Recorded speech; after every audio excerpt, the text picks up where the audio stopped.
চলতি মাসে ভারত সফর করবে বাংলাদেশ। আগামী ১৯ সেপ্টেম্বর শুরু হতে যাওয়া এ সফরে ২টি টেস্ট ও ৩ ম্যাচের টি-২০ সিরিজ খেলবে টাইগাররা। দুই প্রতিবেশী দেশের মধ্যকার এই টি-২০ সিরিজে সম্প্রতি হামলার হুমকি দেয় ভারতের হিন্দু জাতীয়তাবাদী রাজনৈতিক দল অখিল ভারত হিন্দু মহাসভা। এবার ভারতীয় গণমাধ্যম এবিপি লাইভ এক প্রতিবেদনে জানালো, টেস্ট সিরিজেও হামলার হুমকি দিয়েছে দলটি। এবারে সফর শুরু হবে ১৯ সেপ্টেম্বর চেন্নাইয়ে সিরিজের প্রথম টেস্ট দিয়ে। ২৭ সেপ্টেম্বর থেকে কানপুরে দুই দল খেলবে দ্বিতীয় ও শেষ টেস্ট।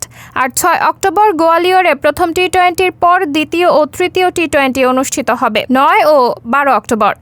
ছাত্র জনতার গণ অভ্যুত্থানের মুখে গত ৫ আগস্ট পতন হয় আওয়ামী লীগ সরকারের। সেদিনই প্রধানমন্ত্রী পদ থেকে ইস্তফা নিয়ে ভারতে পাড়ি জমান শেখ হাসিনা।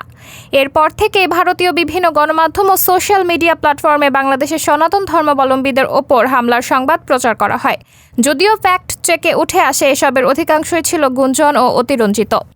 বিসিসিআই সূত্রে এবিপি লাইভ জানিয়েছে, কানপুরে অনুষ্ঠেয় দ্বিতীয় টেস্টে সফরকারী দলের ওপর হামলার হুমকি দিয়েছে হিন্দু মহাসভা। হিন্দু মহাসভার সহ সভাপতি ডক্টর জয়বীর ভরদাস সাংবাদিকদের জানিয়েছেন, তারা এই ম্যাচ বাতিলের সব রকমের চেষ্টা করবে। শেষ পর্যন্ত এই ম্যাচের আয়োজন করলে এতে হামলারও হুমকি দিয়েছে। জয়বীর ভরদাস বলেছেন, বাংলাদেশে হিন্দুদের গণহত্যা করা হচ্ছে, মন্দির ধ্বংস করা হচ্ছে। এরপরেও প্রধানমন্ত্রী মোদি এখানে ম্যাচ আয়োজনের সিদ্ধান্ত নিয়েছেন। তাই হিন্দু মহাসভা সিদ্ধান্ত নিয়েছে যে গোয়ালিয়রে ভারত বাংলাদেশ ক্রিকেট ম্যাচের বিরোধিতা করা হবে। শান্তি বজায় রাখার জন্য ম্যাচটি বাতিল করা উচিত, কারণ অন্যথায় দেশে অশান্তি হবে। এই খবরে দ্বিতীয় টেস্টে ভেন্যু পরিবর্তনের চিন্তাও করেছে ভারতীয় cricket board BCCI. Sabrina Jalil, সবার কথা।